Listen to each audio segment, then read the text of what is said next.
Welcome to Jameel academy. आज का हमारा लेक्चर है अकाउंटिंग फॉर मटेरियल से related EOQ analysis. Last lecture के अंदर हमने ईओक्यू को डिटेल से डेरिवेटिव के फार्मूलाज के प्रोसेस से हमने कैलकुलेट किया था। आज के लेक्चर नंबर 4 में हम इस ईओक्यू को फर्दर हम एनालाइज करेंगे। So let's move. Question: the annual consumption of part x is 25,000 units. The procurement cost per order is 10 rupees. को एनुअल क्वांटिटी जो है 25,000, cost per order is ₹10 and the cost per unit is ₹5. Storage and carrying cost is 10% of material unit cost per year. Per unit को carriage और storage की जो उसकी material की जो कॉस्ट है जो ₹5 उसका 10% है। Required calculate EOQ. अब ईओक्यू के लिए ईओक्यू जो फॉर्मूला हमने लास्ट लेक्चर में डिस्कस किया था, फर्स्ट ऑफ ऑल हमने डेटा एक्सट्रैक्ट किया। Ordering cost 10 rupees each, annual quantity 25,000 units, carrying cost 5 rupees per unit का 10% तो 0.5 rupees per unit per annum per year हमारी कैरिंग कॉस्ट है। अब सेम इसको हम फार्मूला में पुट कर लेते हैं। यू का फार्मूला था economic order quantity is equal to 2 multiply by ordering cost multiply by Q means annual demand divide by CC mean carrying cost. Mathematically सिर्फ सेम अमाउंट हम इसमें पुट करेंगे। 2 multiply by 10 multiply by 25,000 divide by 0.2। ये mathematically जैसे calculator से हम solve करेंगे तो आपके पास ईओक्यू का आंसर आएगा 1000 यूनिट्स। अब इस लेवल पे ईओक्यू क्या आइडेंटिफाई करता है कि आपके पास ईओक्यू वो चीज आपके पास आइडेंटिफाई करता है कि जो sum of ordering and carrying cost, जो ऑर्डरिंग कॉस्ट और कैरिंग कॉस्ट जिस लेवल पे सबसे कम होगी, लोवेस्ट मिनिमाइज कॉस्ट, वो लेवल है ईओक्यू। अगर हम 1000 यूनिट्स ऑर्डर करेंगे तो हमारी जो कॉस्ट होगी वो हमारी carrying cost and ordering cost हमेशा लोवेस्ट होगी। इस चीज को हम फर्दर मैथमेटिकली कैलकुलेट भी कर लेते हैं, फर्दर एनालिसिस कर लेते हैं। एनुअल डिमांड थी हमारी 25,000 यूनिट्स। अब ऑर्डर की साइज को हमने ईओक्यू में कैलकुलेट किया था कि 1000 यूनिट्स। अब हम कह रहे हैं नहीं, 1000 यूनिट्स हम ऑर्डर नहीं करेंगे। हम 500 यूनिट्स अगर ऑर्डर करते तो क्या कॉस्ट आती? 750 यूनिट्स ऑर्डर करते तो क्या कॉस्ट होती? 1000 ऑर्डर करते तो क्या कॉस्ट आती? 1500 यूनिट्स अगर परचेज करते तो हमारी क्या कॉस्ट होगी? किस चीज की cost? Carrying cost and ordering cost.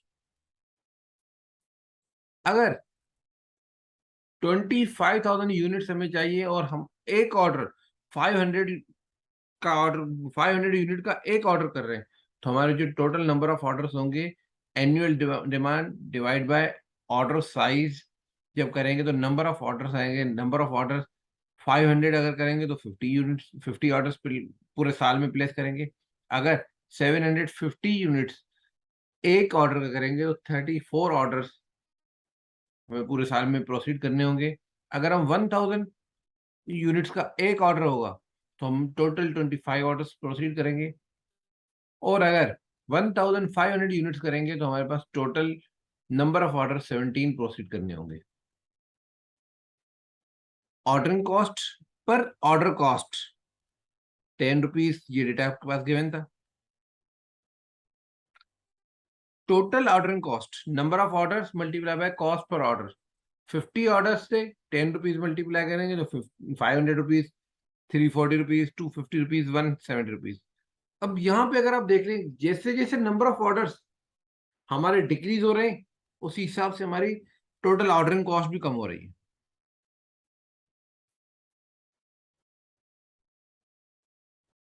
Second, हमने प्रीवियस लेक्चर के अंदर हम डिस्कस कर चुके थे एवरेज स्टॉक। एवरेज स्टॉक क्या है कि ऑर्डर क्वांटिटी, ऑर्डर साइज क्या है उसको मल्टीप्लाई बाय 1/2 या ऑर्डर क्वांटिटी को डिवाइड बाय 2 कर लेंगे।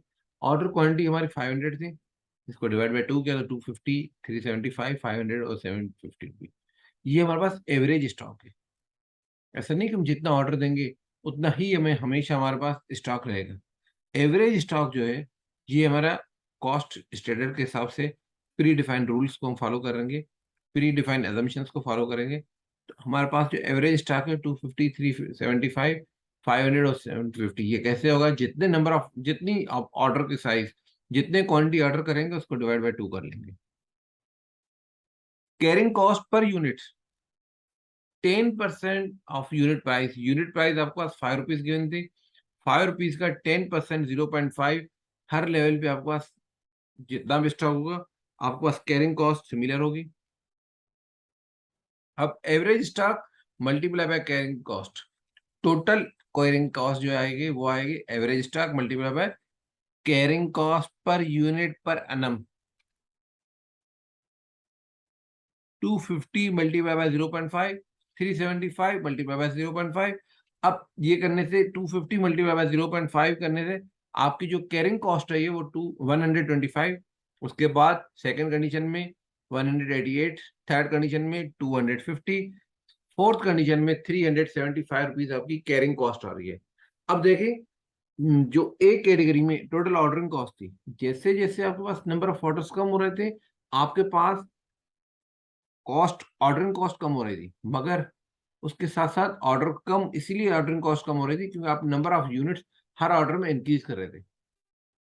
अगर ज्यादा इंक्रीज करेंगे तो जितना वेयर हाउस में स्टॉक आएगा तो यकीनन उसको कैरी करने के लिए हमें ज्यादा खर्चा भी करना होगा। तो हम हमारी जो कैरिंग कॉस्ट है हर लेवल पे देख लें आप, इंक्रीज हो रही है। 125, 188, 250, 375।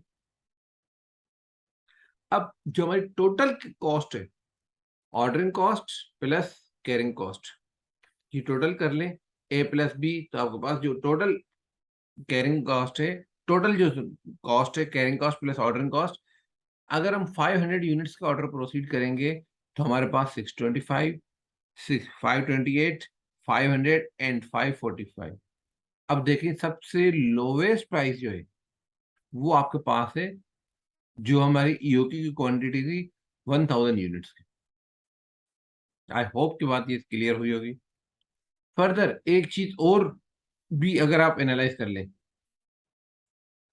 चारों कैटेगरीज के अंदर आपके पास ऑर्डरिंग कॉस्ट और कैरिंग कॉस्ट डिफरेंट है, मगर जहां पे जो लेवल जहां पे मिनिमाइज है वो लेवल पे, उस लेवल पे आपके पास ऑर्डरिंग कॉस्ट और कैरिंग कॉस्ट सेम है।